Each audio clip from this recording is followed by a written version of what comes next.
Sabi ni Ma'am Rachel, may social distancing daw po sila. Grabe kayo.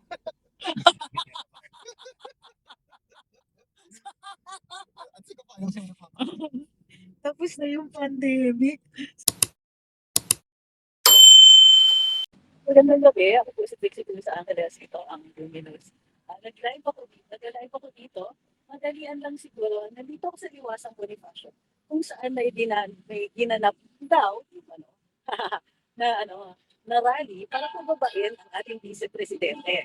Tignan niyo po kung ano ang sitwasyon ngayon dito. Nag-umpisa po yung anong rally sa kanina mga 5 o'clock nung nagsiset up sila. So ngayon, ganito na po ang itsura ng katao-tao. Hindi po sila inabot ng 3 oras. Nadaanan pa po namin at nakita pa yung mga ilan-ilan na nagsasalita, pero nung inulan sila, wala na po. Mabilis po ang dispersal nila. Ngayon, kasalukuyan, ang kukunti nilang mga tao na natirang nagbabaklas, mga ginamit nilang mga structures para sa stage kanina. So, para lang wala talaga pong popular support. Meron nga nagsabi, ano kaya nangyayari doon? Ba't ang daming langaw? So, dito, may ilan-ilan pa po tayong nakikita ng mga taong nakasuot ng pula. Pero sila po ay yung ilang mga residente, kumbaga, dito talaga natutulog, tama, tuwing gabi, yung iba sa kanila ay ang mga nagbebenta ng, ng kape at ibang maliliit na pagkain yung mga nabubulsa, gano'n. Sabi ni Bumi, tali na. Parang nakawag ko na pansin. So, and ito it is only 9:23. Nag-arrive kami dito, wala pang 9 o'clock, pero wala na pong tao. Kung nag-umpisa ng 5 o'clock, wala pa pong 3 oras. Siguro, higit kumulang lang ng 3 oras. Inulan din po kasi sila, so, ayan, ang bilis ng dispersal. Hindi man lang sila nagpakain ng stray animals dito. Oh. Ano. So, ayan, tingnan niyo po. Sayang, kasi maganda yung backdrop. Andyan pa po, nakikita niyo sa likod ang post office, ang, ano ba ito, dambana ni Andres Bonifacio. Bonifacio ba ito? Double check ko. Kasi ito nga ang iwasang Bonifacio eh. So, ayan. Ito ang monumento ni Andres Bonifacio. So, ang nangyari po dito, based on yun sa mga naririnig natin, ito ang prevailing theory ko ngayon, is that merong binayaran para mag-create ng media event. Merong binayaran para mag-create ng ingay na maraming may ayaw na kay Vice President Inday, mga lumilitaw-litaw na mga komentong wala naman sa lugar, na kunwari pinapakita ang growing na galit laban dito sa ating Vice Presidente at currently kalihim ng edukasyon.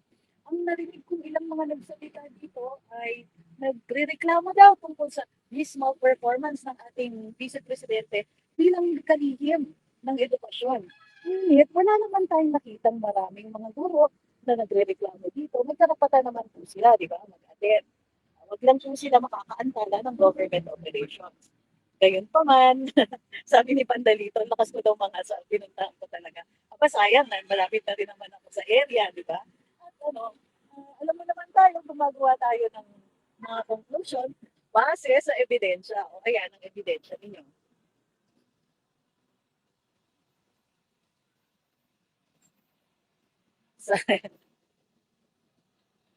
Sabi ni Marksman, mukhang siya lang nagtatrabaho sa kanila tapos natanggalin pa nila. Sabi ni Joey Porte, tao po ba? Nagpapabitio kay Baby Inday. Grabe naman kayo. So ang tingin ko dyan po, sino man po ang nagpaandar ng mga pa-event-event na ganito, aba, dapat magpasauli sila ng pera. Diba? Kasi ito, nakaran natin itong lugar na ito. Medyo masapa yung umaduna sa kahiya sa inyo. Pero, ayan, ang yun. Ang ilan daw po dito mga nakasuot o ng mga pulang t-shirt ay yung mga residents dito na nakadilihensya. Kumbaga, nabigyan sila ng t-shirt. Siguro daw ay pinasuotan sila para magmukhang marami yung mga tao nandito kanina. Well, that's my prevailing theory. Yan, sabi ni No Jeff, kahit si Sara mahihiyang mag-resign sa bilang ng mga taong umaten sa rally. Sabi ni Relda, ang linis ng Liwasang Bonifacio. In fairness, malinis kasi nga bagong ulan. Pero sabi dito nung nagwawalis, kanina may mga basu-basura. Nandun na po sa banda likod yung basura na, na nawalis nila kanina. Sabi ni Ma'am Jessica, nakubra na ang 500, pinili ng bigas. Ay sana naman po, nabayaran ng mga tao. Mahalaga rin po sa panahon ngayon, mahirap ang buhay, mahal ang bigas. Sana nabigyan ng mga tao talaga ng pang-ayuda. Or at least ng bayad nila sa pagrarally ngayon. Ngayon pa man, kinukuha ko itong pagkakataon na mag-nilay-nilayan si Andres Bonifacio, maganda pa na yung monumento niya dito. Ngayon lang ko nang nalapitan. Ay sus, ayon dun sa mga ini-interview namin dito kanina, wala pa daw pong 100. Nasaktan ko ng para sa kanila. Ay sorry naman po. Huwag natin tatawanan kasi pinaghirapan naman nila yon. So, sabi ni Rain, AI ka attorney, hindi ikaw yun. Ay sus, sabi ni Jemshit, may nakalagay pa sa TARP nila na si VP Inday daw may ghost students. Okay, pero tingin ko mas maraming multo ngayon dito.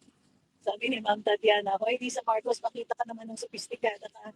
Kahit saglit lang, dugyot lang ang moves, pati pala pulmahan. Grabe, nabigla ako doon. Sabi ni Gregorio, kung malapit lang po ako dyan at electric, sasali ako sa panawagan nila na umalis na talaga si Bibi sa admin ni BBM. Naintindihan ko yan, nagets ko yan.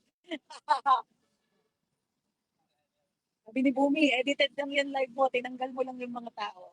Ulitin ko, siguro dapat makikot-ikot pa ako dito. Ano ba? Kailangan pa bang ano? Tingnan ninyo ha, yung harap. Ayan. Okay. Sa likod, post office. Ayan. Ayan ang monumento. Check niyo kung anong time stamp. 9:28 ng gabi. Nakakabaliw. Wala pa sila. Dito nga aga-aga daw nila. May mga dumating daw dito. Mga higit kumulang ng alas 5. Anong oras ang ulan? Gusto ko ang ulan pala yung mga alas 8. Wala pa pala 3 oras. Kasi alisan na. Kaloka. Kaya pala hanap ako ng hanap sa social media kung ano na nangyayari. Ako, ayan po. Sabi ni Ma'am Unique, kung inulan galing sa langit at hindi cloud seeding na galing sa lupa. Sabi ni Rolando, ha, daming bakante, di tulad ng laban kasama ang bayan prayer rally pa dati dyan nakatambay, tumaba kasi sagana sa 9 days yun at laging puno ng tao. Oo. Remember, nagsalita ako sa isa dun eh. Sabi ni JJ, kahit online viewers nila 125 katap, nilang paso lang 19,000 online viewers ni Maharlika. Oo nga eh, nag-live lang si Maharlika na nag-scale na lahat ng nanonood sa kanila. Sabi ni Romel, pasilip po ng basura, baka nakasama si Benji Contreras. Grabe kayo. Sabi ni Jamaica, attorney, asan sila? Ako hinahanap ko din po, baka nagsiuwian na. Sabi ni Marks, mga 32 po. Sorry po, hindi dapat tinatawanan yan. Alam niyo, pinaghirapan naman nila yon.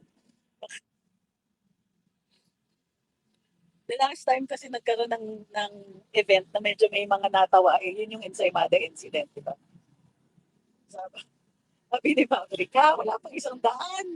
Sabi ni Lynn, kailangan nila ng milyon na budget attorney para mag-create ng rally. Dahil once wala sila pong lagay sa bulsa, wala silang makikita sa mga tao na gusto pa dalawin sa rally nila. Ako ay masaan pa nga dito. Wow. Sorry, naawa naman po ako sa kanila.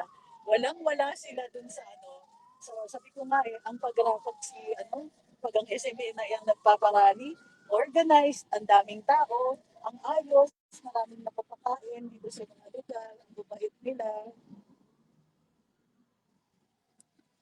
Sabi ni Jennifer, puro matatanda yung nakita ko kanina, bakit gusto ng matatanda mag-resign si VP and DepEd Secretary?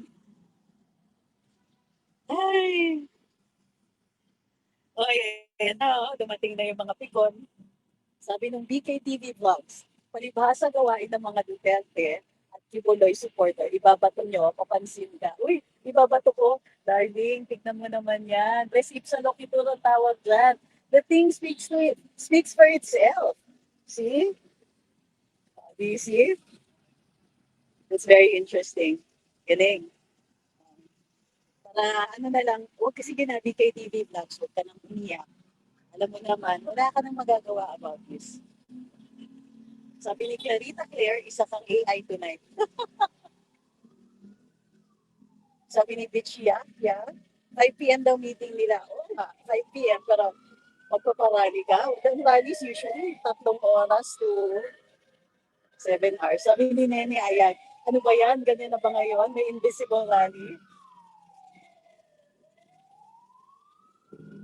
So, sabi ni Lani, hala, attorney, ang lakas ng loob mo, walang tao, mga bayad ka at kanina meron dyan. Sabi ni Marco Polo, pa-interview ka kay Coach Jared. Nasaan siya? Andito ba siya? Sabi ni Way, I see it. Basta anything that's out of dark motives surely won't succeed. Backfire lahat sa kanila, makakawalang hiyaan nila.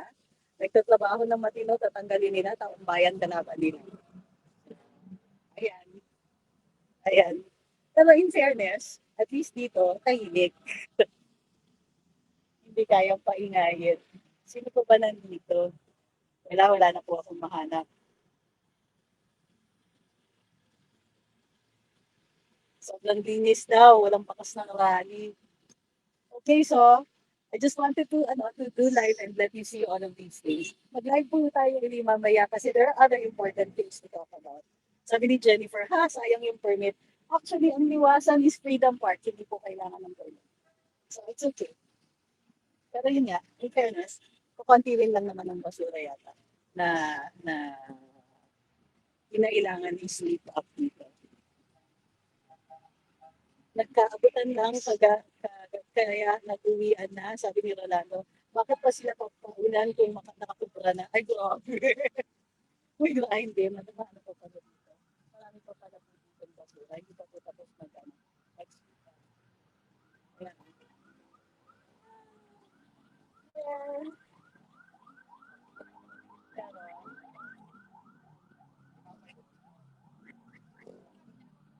maraming salamat sa pagsubaybay. This is a really short live. Pwede naman tayo mag-live sa car. Sabi ni Pinky, galit na galit si Top 1. Sinabayan daw rally nila. Sino po si Top 1? Sabi ni Sheila, inambisyon pa sa liwasan, dapat sa restaurant na lang. Sabi ni JJ, I think kasi may 9 values, 5 days straight. Hindi po, 9 days straight. So, sabi ni No Jeff, dapat nagdala sila ng mga pulang payong para magmukhang marami. Teknik ng mga pinklawan. Ay, inabala lang nila si Andres Bonifacio, sabi ni Gerson. Sabi ni Contento 7, uy, huwag naman po ganyan. Nora Arzadon says, kumusta ang design sa aralin po na? Andito nga po ako, kaya nga po ako nag-live. Loko ka talaga, sabi ni Beardo. Pinuntahan mo talaga, fact check. Hindi ako umabot, alam mo kasi 'di ba, nag-live ako kanina, galing ako sa Laguna, medyo ma-traffic. Pero sabi ko, sige, silipin naman natin dahil lahat ng tao may karapatan naman magsalita at magpahayag, 'di ba? May karapatan magpulong-pulong and petition for redress of grievances. So okay naman, and we don't begrudge any of them the right to rally. Yun nga lang, we also have the right to speak out about what we think of that particular rally.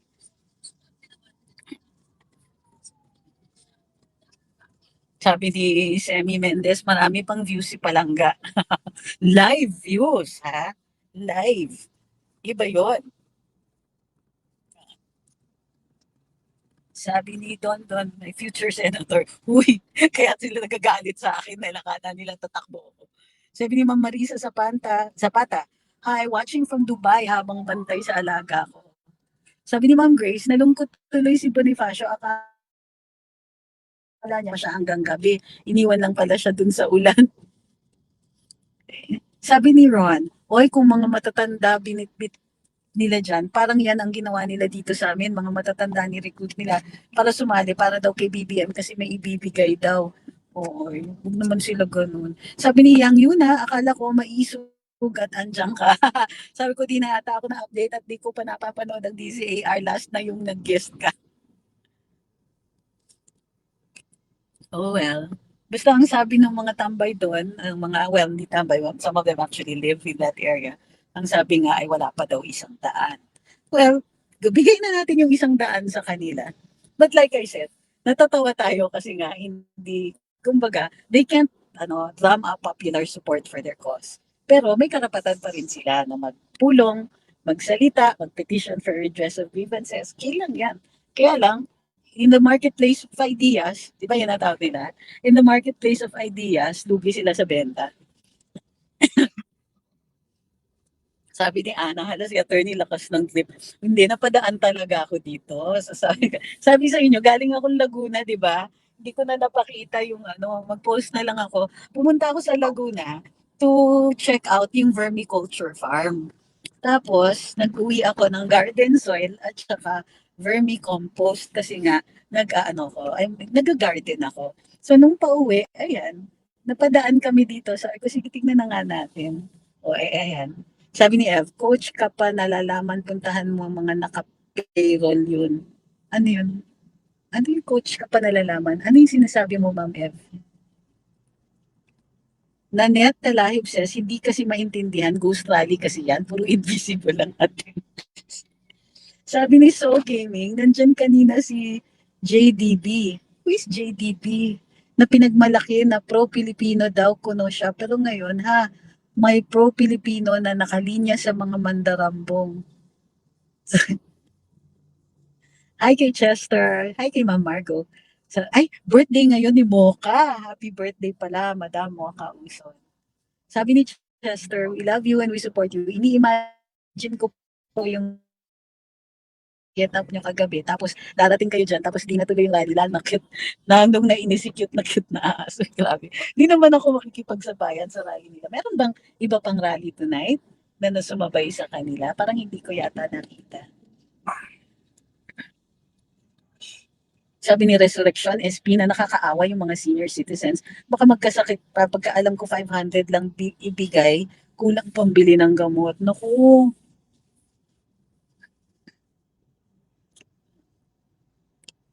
sabi ni Flavie, yung top performer na SEC ang ipatatanggal nila, yung amo nilang bangag ang paalisin kasi tamad. Sabi ni Geng, natatawa ako, attorney, nung napapangisi ka nung sinabi yung rally kanina. Well, alam nyo na. Yeah. But like I said, pagtanggol natin yung kanilang karapatan magsalita, magpahayag, magpulong-pulong in petition for redress of grievances. Pero siguro naman pwede rin natin silang pag-usapan habang nagpipigil ng tawa. Uh, sabi ni Amazing, nakakapanindig, balahibo, nagrally ng mga sabi ni Maype, bully daw ako. Sabi, 31 pieces. Anyari? Di ba? Oh, ewan ko ba dito. Talagang yung highest pointer pa talagang ni Rally, ano. Pero, like I said, ano, kantsaw lang po ito. Buti nga meron sila, at least sila nakapag-rally ng matiwasay, nakapag-rally sila ng walang nagtataboy sa kanila, nakapag-rally sila ng walang issue sa permit. Kasi in fairness, Freedom Park ito. So, kudos din. Sanay ang City of Manila sa ganito. Sabi ni Nerds, di kasi sila nagmemo ng forced attendance kaya walang gaanong pumunta. Sabi ni Bicolanang makulit, hakot daw po talaga, attorney, mga senior sumama kasi may ayuda. Naku, talagang wag silang paulanin, ha? Wag nilang gagawin uli yun. Alam ko yung iba dyan, baka kapit sa patalim, ano? Sabi ni Juan, si Sara Duterte na lang mataas rating sa administrasyon na to, papalayasin pa. Buti nga nakafocus si Sara sa DepEd. Kapag nag-focus yan kontra Marcos, baka makapanood tayo ng Sara. Ayokong ituloy yun. Sabi ni Ben Garcia, salamat attorney sa pagpapakita sa amin ng katotohanan. Sabi ni Ronald, si Top 1 is a DDS vlogger turned into BBM. We don't begrudge anybody their opinion, di ba? Sabi ni Edith, yung sinasabihang resign ay graduate ng college at abogada pa. Tapos yung nagsabing hindi man lang sasabi hindi man lang nakatapos ng grade 2 siguro. Sabi ni Geng, grabe ang daming tao. Sabi ni Alvin, grabe ang kulit ng ulan. Pinauwi niya lang mga tao sa rally tapos tsaka sila siya tumila.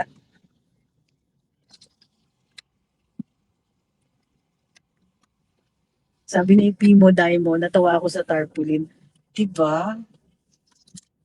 You know, pag nagra-rally, the rally is for a particular cause. Hindi ito para sa pabida. Hindi tayo naglalagay ng ano. Ewan ko ha.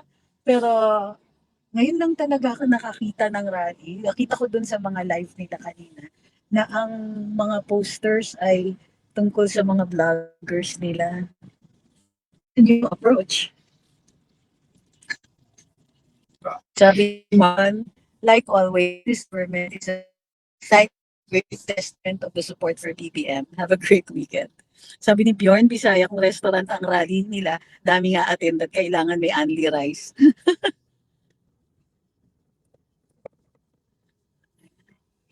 Pauwi na po ako.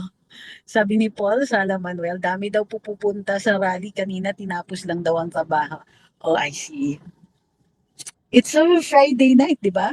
It would have been perfect, di ba, pagkatapos ng rally o yung rally na yung gimmick nila.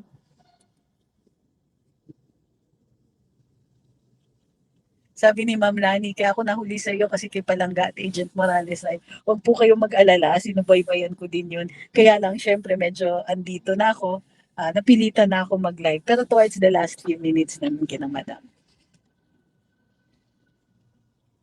Sabi ni Juan, pa-shoutout si Mrs. niya, si Nine. Dito kami sa Sharjah. Oy, ang saya naman ninyo dyan. Lorenzo says, kapag po ba nagkamaisog rally dito sa Roma, pupunta kayo. Kung makakuha ako ng visa, bakit hindi? Tuwa ko lang. Sabi ni Limbas, araw-araw po ako nakasubaybay sa mga vlogs mo. Minabuti ko na lang po makinig sa topic nyo dahil ang dami kong natututunan sa mga dinidiscuss ninyo from KSA. Sabi ni Juan, si Sara Duterte na lang, ay napanood ko na to, ay napanood, nabasa ko na to. Sorry po. Sabi ni Mariz, meron rally din for Inday ata kanina napanood ko in interview sa SMNI. I see. Sana nalaman ko kung saan yun. Sabi ni Krisen, sana nakaabot ka sa rally nila tapos tanungin mo kung bakit nila pinagre-resign si VPSD. Sure ako may dadaan na crew, di makakasagot at aalis na lang. So till Friday. Alam nyo, ayoko kasing nanggugulo sa rally ng may rally. Parang hindi naman yata maganda. Hayaan mo sila to say their piece. Let them have their moment. Sila po yung makatayo sa entablado, makapagsalita, para madanasan naman nila yung ganyang klaseng activism. Pagtapos na, saka na natin sila i-discuss. Sabi ni Ma'am Rachel, may social distancing daw po sila. Grabe kayo.